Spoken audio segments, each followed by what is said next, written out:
संसार कई बार विनम्रता को झुकना समझ लेता है। आपने कई बार लोगों को ये कहते हुए सुना होगा कि मैं कभी किसी के समक्ष नहीं झुकता, कभी नहीं झुकता, मैं टूट जाऊंगा किंतु कभी झुकूंगा नहीं। और देखिए, ये सारी बातें जो है मन में अहंकार भर देती है। अहंकार आपको स्वयं आपके ले जाता है। समझ जाइए एक महत्वपूर्ण बात, किसी के समक्ष झुकने का अर्थ ये नहीं कि सामने वाला व्यक्ति आपसे अधिक प्रभावशाली बने या है। इसका अर्थ ये भी नहीं कि आप हार चुके हो या हार मान रहे। समझ जाइए, अधिकतर झुककर वही मिलता है जो आपसे ऊंचे कद पर होता है, उसे उसी प्रकार मिलना पड़ता है। किसी के समक्ष झुकने से, विनम्र रहने से आपका कद छोटा नहीं होता है, किंतु हाँ, सामने वाले व्यक्ति के मन में आपके लिए आदर और प्रेम अवश्य बढ़ता है। आपका अस्तित्व विशाल अवश्य होता है। तो चयन आपका है, क्या चुनेंगे, विनम्रता या अहंकार? राधे। चलिए आपको एक बात स्मरण कराता हूं, बात जो आप पहले से ही जानते हैं। कैसी विचित्र बात है ना। देखिए, आप इस संसार में आने से पूर्व भी ये संसार था, आप इस संसार से जब जाएंगे उसके पश्चात भी संसार रहेगा। अर्थात आपके आने से पूर्व और आपके जाने के पश्चात का समय आपके हाथ में है नहीं। तो आपके हाथ में है क्या? आपके हाथ में है वो समय जिसे आप अभी जी रहे हैं, वो समय जहां आप मुझे सुन रहे हैं, वो समय जहां मैं आपसे बात कर रहा हूं। बस यही आपके हाथ में है। अब इसका आप क्या करेंगे? चिंता करके नष्ट करेंगे? मैं तो यही कहूंगा कि आपको चिंतन करना चाहिए। चिंतन करें कि कैसे इस समय का अधिक से अधिक सदुपयोग किया जा सके, कैसे अधिक से अधिक महान कार्य हम कर सकें, शुभ कर्म कर सकें, कैसे हम सब में आनंद बांट सकें। स्मरण रखिएगा, ये चिंता चिता तक ले जाती है और चिंतन मन को कुंदन बना देता है। राधे राधे। इस कोमल घास को देख रहे हैं, इतनी कोमल कि कोई बालक भी आके इस पर बैठ जाए तो ये दब जाती है। एक छोटा सा चूहा कहीं से आ जाए, अपने दांतों से इसे काट सकता है, और यदि कोई हाथी आ गया तो बड़ी सरलता से इसे जड़ से उखाड़ कर फेंक सकता है ना? अब देखिए,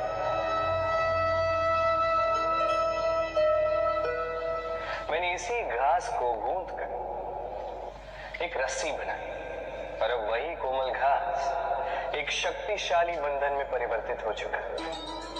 ऐसा बंधन जो किसी हाथी को बांधने में काम आ सकता है। वही हाथी जो बड़ी सरलता से इस घास को उखाड़ कर फेंक सकता था। समझे आप? इसी रस्सी की भांति यदि एक साथ रहोगे, एक दूसरे की सहायता करोगे, साथ निभाओगे, तो कितनी भी बड़ी समस्या क्यों ना, उसका हल बड़ी सरलता से आप निकाल पाओगे। राधे। जब भी हम किसी वृक्ष को देखते हैं, सर्वप्रथम हमारी दृष्टि पड़ती है उसके पुष्पों पर, हरे भरे पत्तों पर, रसीले फलों पर, किंतु वो कठोर, वो निस्वार्थ जड़, उससे तो हम कभी आकर्षित होते ही। अब क्या इसका अर्थ ये है कि जिसने बलिदान दिया, जो उस वृक्ष की नींव है, जिसने उस वृक्ष को बढ़ाया, उसका कोई मोल ही नहीं।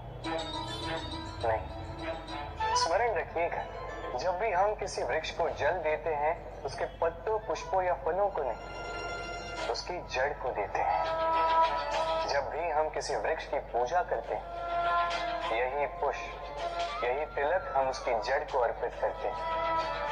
अर्थात कहीं न कहीं अनजाने में ये प्रकृति आपको वो मान दे ही देती है जिसके आप पात्र हैं। और इसीलिए तो मैं कहता, तो कर्म किए जा, तू फल की चिंता ना कर, तुझे वो मान अवश्य मिलेगा जिसका तू पात्र है, बस विश्वास कर।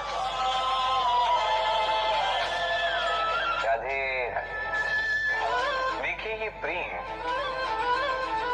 प्रेम वो रंग है जो जीवन में रस भर देता है। ये प्रेम वो सोच जो पल भर में मुख पे मुस्कान ला देती है। प्रेम वो पुष्प है जो मन की बगिया को खिला देती है। प्रेम वो सोच जो एक ही क्षण में संसार में आपको सबसे अधिक संपन्न अनुभव करवाती है। ये प्रेम वो जो तपते मरुस्थल में आपको जीवित रखे। ये प्रेम वो जो आपकी आत्मा को तृप्त कर दे। ये प्रेम वो जो आपके मुख पर मुस्कान ला दे, जैसे अभी इस समय राधा मेरे मुख पर लिए। अद्भुत है ये प्रेम। तो आइए इसी प्रेम के साथ कहें राधे राधे। इस तालाब को देख रहे हैं आप? बच्चे, बूढ़े, युवक, किसी से भी मैं पूछ लूं कि ये क्या है तो सबका उत्तर एक ही होगा। उत्तर तब बदलेगा जब प्रश्न ये होगा कि आप इस तालाब के साथ क्या करना चाहें। कोई कहेगा कि मैं यूं ही किनारे पर बैठ के इस जल को स्पर्श करके शीतल वायु का आनंद लेना चाहूंगा। कोई कहेगा मैं इस तालाब में तैरना चाहूंगा। कोई कहेगा मैं एक कागज की नाव बना के इसमें छोड़ना चाहूंगा। कोई कहेगा मैं मछली पकड़कर जीवन यापन करना चाहूंगा। आदि इत्यादि। आपको एक बात बता दूं कि हमारा जीवन भी इसी तालाब की भांति एक समान, किंतु हमें इसके साथ क्या करना है ये निर्णय हमारा है। इस तालाब में आपको मोती भी मिलेंगे, कीचड़ भी मिलेगा। यदि आप मोती पाना चाहते हैं तो आपको उस गहराई तक जाना होगा, उतने प्रयास आपको करने होंगे, तब जाके आप मोती पाओगे। अन्यथा केवल कीचड़ हाथ लगे। किंतु जो मैं सदैव कहता, निर्णय आपका है। राधे राधे। हमारा शरीर प्रकृति की सर्वोत्तम रचना है। जो अंग, जो तत्व हमें मिले हैं, उन सब का अपना अपना एक संदेश है। दो आंखें दी हैं देखने के लिए, दो कान दिए हैं सुनने के लिए, नथुनी भी दो हाथ दिए हैं दोहरा परिश्रम करने के लिए, किंतु जीव केवल एक। उस पर भी नुकीले बलिष्ठ दांत दिए हैं उनकी रक्षा के लिए। कभी सोचा है क्यों?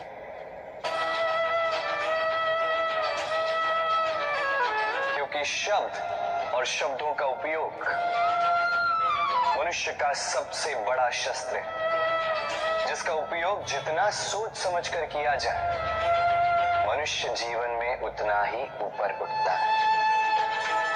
तो समझे ना?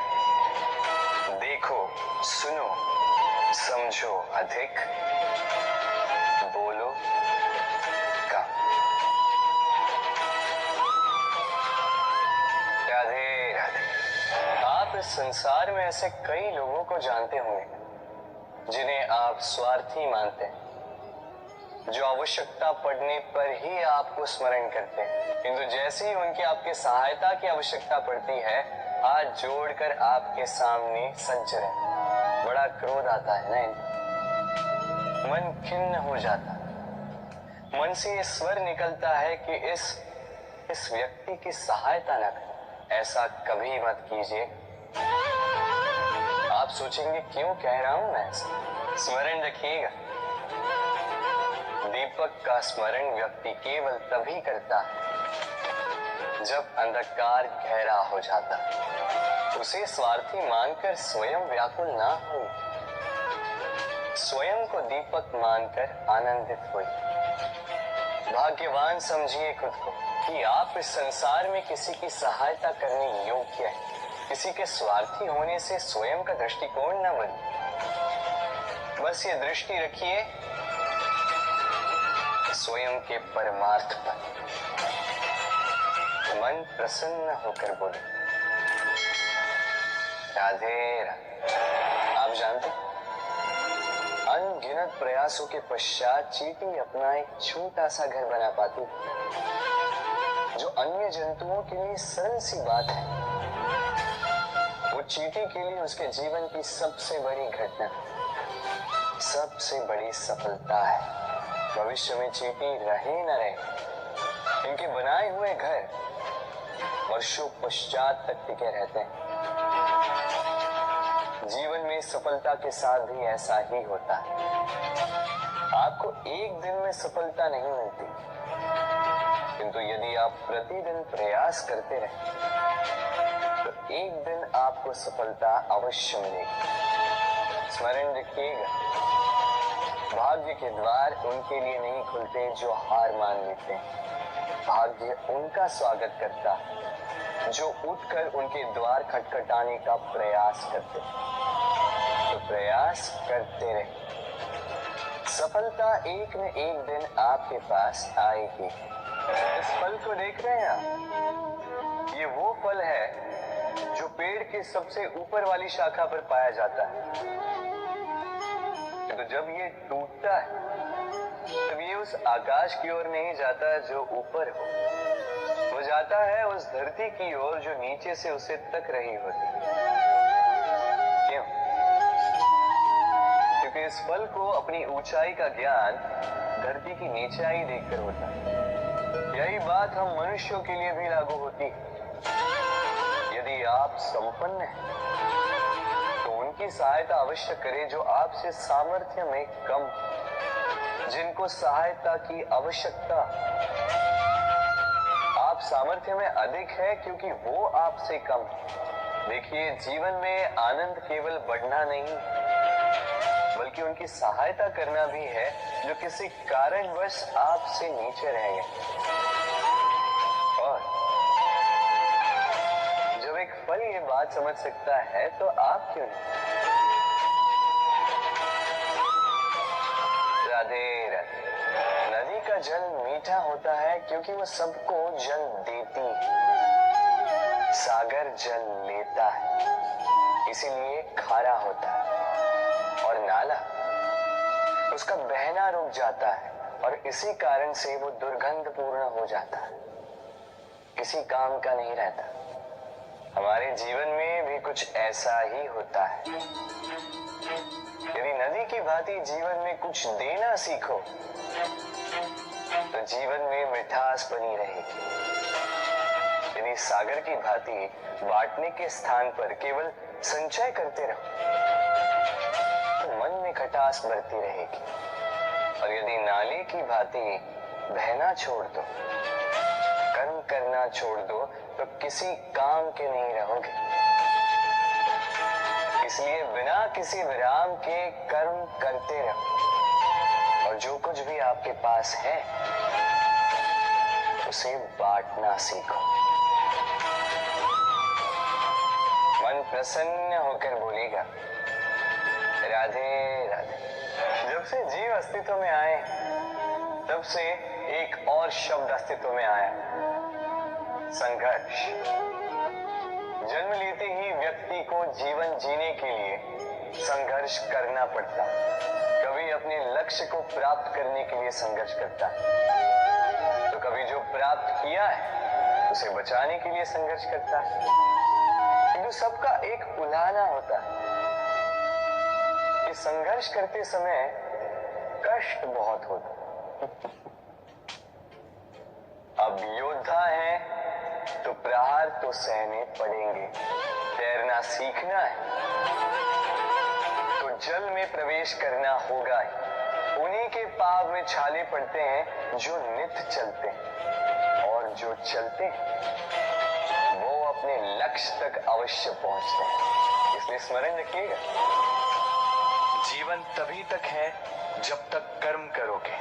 तो संघर्ष करते रहिए, कष्ट को भूल जाइए और मेरे साथ प्रेम से कहिए राधे राधे। दीपक जलाने का कार्य कितना सुखमय होता है। प्रकाश की ये लौ मानो आत्मा के भीतर जाकर मन में उल्लास भर देती।